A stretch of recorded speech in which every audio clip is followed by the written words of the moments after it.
Right, so in today's video, I got probably one of the best PlayStation games of all time here, and that is The Last of Us Part 1. It feels like everyone on the planet has played this game except me, so it's time for me to get this Platinum Trophy. I am playing the 2022 release of this game, which includes Part 1 and the Left Behind DLC. So as always, if you do enjoy the video, be sure to drop a like and comment what game I should Platinum next, as well as hitting that subscribe button as I'm inching ever closer to that 500 mark. Just like all of my videos, any guides or websites that I do use to help me get this Platinum Trophy will be linked in the description below. Let's get into this godly Platinum journey. The game kicks off and we meet Joel and Sarah here, but there is no time to worry about these two as a big explosion goes off and Joel is currently nowhere to be seen. Oh wait, here he is, and he's being followed by this zombie looking thing. Joel wasting no time at all by putting a bullet straight in it. We hop in a car with Joel's brother Tommy here in an attempt to escape the city as no one has a clue what is going on. During this escape through the city, we have to leave Tommy as the whole city was run down by these zombie looking things. We find out that they are called runners. I thought I got to safety by meeting this soldier, but he shot at us, and just as he was about to pull the trigger on me, Tommy does save us. However, Sarah did not make it. Jesus Christ, I've just watched a child die within 20 minutes of starting the game. Skipping 20 years later from the start of the outbreak and the death of Sarah, we meet Tess, who is Joel's friend slash partner in crime sort of all deal here. The first mission here is with Tess, and they both seem to have a grudge on this guy called Robert, so we are both now to set out on a mission to find him and kill him. While progressing through the mission, I pick up my first collectible of the game, which was a Firefly pendant. I'd like to add there's like 254 collectibles in this game or something, and I needed to pick them all up, and I'm not going to cover all of them. This intro mission allowed me to get a feel for the combat, and at first I didn't really like it as it felt clunky, but by the end I changed some adjustments in my settings and it wasn't too bad to play through. I basically just turned aim assist completely off. We finally get our hands on Robert, and it turns out he stole some guns from us and sold them to the Fireflies. The Fireflies are essentially a group of vigilantes and scavengers, to put it lightly. Tess does not hesitate one bit to kill him, and then the leader of the Fireflies comes right around the corner. She is injured, so we escort her to safety, and apparently she has a job for us. This job was Ellie. Ellie here needs to be smuggled out of the city and taken to the other Fireflies to reach this lab of some kind. Why is Ellie so special? Well, it turns out she is immune to these infected, and they want to get her back to the lab so they can make a cure with her blood and DNA and things like that. So that is our mission sorted for this entire game. Smuggle a 14-year-old to some random hospital that is miles away. Let's circle back to those infected. This on your screen is a clicker. This is what happens to the runners, and they evolve over time as the infection gets worse. We'll meet other types of infected throughout the game. The clickers and runners are blind. As long as we are stealthy, the combat shouldn't be any problems for us at all. So this makes fighting them a hell of a lot easier as we can just sort of avoid them when needed. We are all making our way to this Capitol building where hopefully some Fireflies are, and they will be the ones to take Ellie, and then the job is done. Arriving into the Capitol building now, the Firefly in which we were meant to meet is now dead. This is going to ruin our plans quite quickly. Speaking of ruined plans, Tess turns out she's been bit, and some soldiers are after us. We leave Tess to fight off these soldiers as Ellie and I make a run for it. Escaping to the nearby woods, this is where we set our paths heading towards an old friend of Joel's called Bill. Traversing through the town, I found myself in this trap, but luckily that Bill guy that I mentioned comes right to the rescue and escorts us to his safe house. So pretty much the plan with Bill here is to call in an old favor that we have with him. Bill then lends us a car and we can take Ellie to her destination. Obviously this never goes as smoothly as it should, and Bill doesn't even have a car with a battery that we can use. This meaning that we need to go on another mission to go find said battery. In Bill's safe house here, I get a trophy for picking up this training manual, and then I set on my way to find this car battery. Remember what I said earlier about the different types of affected? Well, this is a bloater, and it has a crap ton of health as well as the ability to throw spores, which is basically like a gas grenade. One of Bill's friends supposedly had a car battery waiting for us, so we make our way over to him, and it didn't turn out good. We did get the car battery, however, Bill's friend here had decided to end things for himself a little bit early. I've kind of got to be careful how I word that for YouTube, but you get the gist of what I'm saying. Then I get a trophy that was related to one of the collectibles before attempting to get this car started. Then by escaping the infected and making it to safety, I drop Bill off and leave him back in his town. The smooth sailing, however, did not last long as some hunters crashed into us and wanted to kill us, so I guess we had to fend them off. Shortly after escaping them, I found my first comic, which I did get a trophy for. I then had to fight my way through a whole bunch of hunters while trying to get through this big city. This segment of the game was mainly fighting my way through this next city. Tell you what though, it was a very good job that Ellie knows how to use a gun, otherwise my ass would have been cooked. I have to admit, this game does an absolutely incredible job of building that relationship between Joel and Ellie. He is slowly becoming a father figure for her, but yet remaining distant due to the sad memories to do with Sarah. During this segment, I did manage to craft all of the gear that I could in this game, which did catch me by surprise, but it's another trophy. And then I jump into this apartment, and out of nowhere, this random dude just grabs me. Lucky for me though, he did know that we weren't the bad guys and let us live. So a quick rundown on these guys. The older guy is Henry, the younger guy is Sam, who are also survivors. And we are going to chill with these guys for a little bit during our journey. This part of the journey is getting out of the city that we are in. So we've got to get around this guard station that is blocking off the bridge to exit the city. While remaining in complete stealth during this segment, I took out the generator and got a trophy for it and got my ass out of there as quick as I could. And during this next bit where I needed to cross some water, I got a trophy for doing that also. Genuinely, barely 5 minutes later, I got enough resources to fully upgrade one of my weapons for a trophy. Just for you guys to note, the revolver takes the least amount of resources to get max upgraded, so probably preference that one first. And then I get a trophy for opening all of the saves. Then some crazy stuff is about to go down. As in all of this commotion, little Sam here gets bit, which sparks up a conflict as Joel tries to kill him. Obviously Henry not wanting that at all, but he knows what he's got to do and he takes Sam out. However, this is where things get quite dark as riddled with guilt, Henry decides to join him. Again, I've got to be careful how I word this one, but you get what I'm kind of saying. His best before date is now expired. After that mess of a segment, I then start making my way through to this water dam. Ellie seems to think that she has earned herself a high five here, however, I had to leave her hanging for a trophy. Arriving at the gates of this dam, it looks like it's already been occupied, but there is a familiar face that we're going to see, and that is Joel's brother Tommy. Yeah, somehow he managed to survive all of this and build a life for himself during the apocalypse. And Tommy boy here was so good to us, he even let us stroke his dog for a trophy. This next part here in the story, I kind of felt let down by Joel as he was talking to Tommy about Ellie being immune, and Joel wants Tommy to carry on the rest of the journey so Joel can just flee. I know he is a broken father and all that, but come on man, you've got a responsibility here to carry Ellie to the end. Let's just see it through. Tommy does refuse this job from Joel, so I guess Joel is stuck with her anyway. Somehow in some way, Ellie caught wind of this conversation that Joel was looking to get rid of her, so she ran away, and now I've got to go chasing her down. Lucky for us, she didn't make it too far, and we had to convince her again to come along with us. This was after she was expressing her feelings to Joel about Joel being the only person that she's ever really been able to rely on. Ellie and I now making our way through this university that was supposed to have some fireflies there waiting for us that can help Ellie. But as you can imagine, when I arrived, the firefly that was meant to be there for us is already dead, and the hunters were getting to us now. While taking out these hunters, I managed to get this combat trophy for breaking some melee weapons, but fighting my way through all of these led to Joel having a massive accident and he got impaled by this bar. It was gross. Thankfully, Ellie just about manages to get Joel to safety, but he is in bad shape. While Joel was in bad shape, I actually got the chance to play as Ellie, and it was quite fun to finally play as her, as I knew it was coming, I just wasn't sure when. Her mission here was pretty much to get some food and hopefully find some medicine to help heal Joel. But during that, these guys turn up. One of them ends up going away to get some proper antibiotics for Joel in return for the deer that I just caught. In fairness, this went fairly smoothly. However, even though I did get the medication, they gave Ellie an indirect threat after revealing that they knew it was us that killed some of their buddies. So I needed to get out of there quick and get back to Joel. So Ellie uses the medicine on him, but the hunters that we just saw earlier were nearby. So Ellie now needs to distract them and take them away from Joel as fast as possible. However, this little detour did not go well as the guy that gave us the medicine found Ellie and kidnapped her. Yeah, this dude is super weird. He eats humans. Yeah, that's right. He eats humans. And he wasn't wrong when he said he had no food, but he was literally eating people. So now switching over to Joel, and he's just about getting onto his feet and he starts looking for Ellie. While Joel searches for Ellie, Ellie does actually manage to escape these creeps and sets off on the run for herself. Didn't go much better than last time though, as she runs away and gets caught again. Even though this time Ellie was winning the fight, Joel manages to track her down and take her away from this burning building. When traveling through the next city, I find my last workbench tool, and these trophies are going to start coming in now as I'm coming to the end of the story. Like this one here for finding all of the training manuals, and then another one here for finding my last workbench. While going through the city, it is really close to the Firefly lab now. We both got into a little accident in the sewers. Ellie is unconscious, but these these soldiers show up. I end up waking up in a hospital and Marlene is there. That's right, the queen of the Fireflies. However, Ellie is not in the room with us and Marlene is telling us why she is immune to the infected. It's basically something to do with her blood and that. Marlene obviously not letting us go see Ellie, and Joel is now to be escorted out of the building as the job is now done. Yeah, as you can imagine, Joel was not going to let this happen, so with shooting this guy in the dick a couple times, I had to fight my way through all of the Fireflies to get to Ellie. While doing this, I got 2 trophies, one of which was for opening my last shiv door, and then the other one was for picking up my last Firefly pendant, which was quite fitting as I was about to kill a whole bunch of them. Making my way to the theater room in which Ellie is being worked on, I pick her up and took her ass out of there. And I was just about in the clear, but Marlene shows up again. She's trying to convince Joel here to do the right thing and let the Fireflies basically kill her in order to make a cure, which I'm not gonna lie, the cure might not even work. But the game cuts off to Joel driving away and Ellie is in the back seat waking up since the drugs are starting to wear off. Then we get the flashback of Joel shooting Marlene, so I guess that wraps up Marlene's story. There is a little epilogue here where we get to play as Ellie and I get my final comic book for another trophy, and then the final conversation of the game ending where Ellie tells Joel that back in Boston she wasn't alone when she got bitten, which is what we're about to see in the DLC. I just want to leave my raw reaction to the story play out here, as it just does give my raw thoughts and opinions on how I've really enjoyed this story. It's been amazing. That was an incredible game no matter what. Complete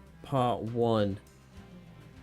I've been waiting to play this game for a hell of a long time, and the story, probably one of the best story games I've played. The gameplay, admittedly, the original I think is from like 2013 or something, so the gameplay was like a bit like not amazing. My god, the story of this was incredible. Absolutely incredible, and it's relatively short. I have a few more trophies to go back on. I think there's a chapter select or something, which I will go do now. And then it's the DLC, and then we got the platinum trophy. I have no idea what the DLC actually is. We can go do that. We can go do that. Yeah, this game was absolutely incredible. I really enjoyed the relationship between Joel and Ellie, and I hope it gets expanded on in part 2. Again, I don't know anything about that game, so I'm going to be going into it completely blind. I think it's going to be good. I'm really enjoying this. This might be up there, one of my favorite games that I've played. Genuinely might be. Everything in here was good. I'm definitely going to go watch the TV show after this, because I've heard it's not exactly like the game. We'll see. I'm excited. I need to go get this platinum trophy now. This is why story games are so much better than... I grew up playing Call of Duty and Forza. That is what I grew up playing, and it was only those games, and maybe like Minecraft and things like that. But I never deviated.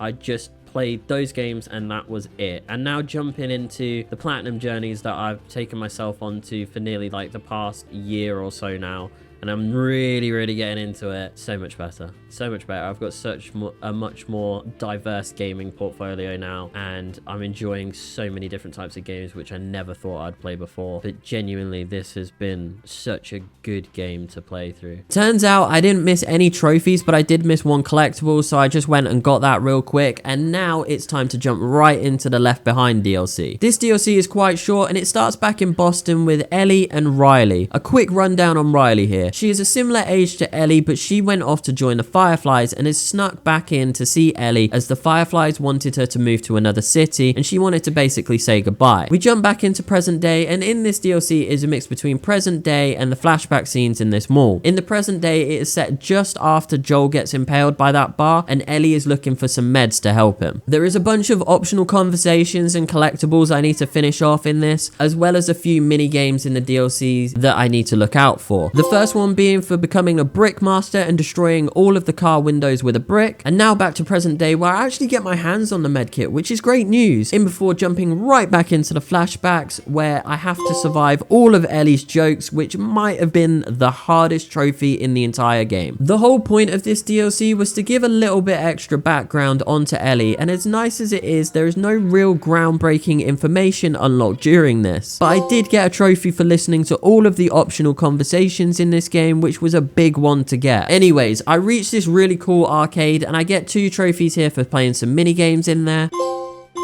in before having a little water fight with Riley, and here by winning it, I get a trophy for it. Ellie and Riley are having this happy moment here as Ellie tells Riley not to go with the fireflies, and they have a little smooch afterwards. For me personally, this felt a little bit unnecessary, but I don't know, I guess it meant something to some people. But switching back to present day, I get my last collectible, and I think that was like the 254th collectible in the entire game or something. That is a crazy amount of collectibles. At least they're all kind of different. This shortly followed by throwing a brick and using it to bait the hunters for the clickers, and yet again I get another trophy called live bait for this. Right, now back to the closing scenes of the DLC. As they were escaping the mall, Ellie and Riley both got bitten by the infected. This is where they both agree to go insane together as they turn infected, and that pretty much wraps up the DLC, giving a little bit understanding of when she got bit. But as always, I am going to leave the voiceover here for my raw reaction and thoughts to this incredible platinum journey. So if you did make it this far in the video, please do drop a like and subscribe if you're new, as it really does help the channel grow. I will see you in the next platinum journey. Part 2 will be coming very, very soon, so enjoy this platinum reaction. Hey, let's go. Don't go. Complete left behind. There we go. The platinum of The Last of Us Part 1. What an amazing game. The DLC was actually, like, good as well. I actually enjoyed it. Usually I don't like DLCs, but that was actually quite good. It added a lot more background to Ellie. The story of this game was absolutely phenomenal from start to finish. Obviously, I said in my story reaction that it's a game from like 2013 or something, so the gameplay is a little bit clunky and things like that. But we've got part 2 to play. I'm looking forward to that. I don't know when I'm going to play it, but probably very, very soon. I mean, I'm glad that I chose the version to platinum, which wasn't the one that included like the grounded trophies and things like that. I'm glad I just got to enjoy the game for what it was and play however I wanted to play. I didn't need to worry about anything really. I think the platinum in total took me around 15 hours. Obviously it'll be on screen my exact time of how many hours it took. It was really short, but perfect amount of time to play. Yeah, as I said, this game absolutely amazing. I think this is a fan favorite for a lot of PlayStation users and trophy hunters. You want to get a good platinum trophy, this is easily one of the best ones out there.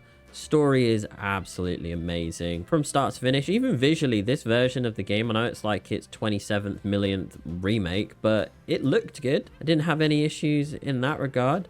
The art direction of this game was pretty cool. But yeah, if you did enjoy the video, be sure to drop a like rating on it and a comment of what you think I should platinum next. The channel is growing slowly but surely. I'm trying to get these videos out weekly, but every other week is fine by me. I've got some amazing games next. I'm trying to do a bigger game and then a smaller game just to give myself a little bit of leeway so I can edit these videos. But like I said, subscribe if you're new. I'm not going to be going anywhere. I've got so many games on my list to platinum and some incredible games, and we will do The Last of Us Part 2. I wonder if I can do it in under 24 hours. Maybe that'll be a challenge. So I think that game's a little bit longer, and you need to do multiple playthroughs. I might set myself the goal of The Last of Us Part 2 Platinum in under 24 hours. Let's go. I'll see you in the next one. Been an amazing game. Absolutely amazing game.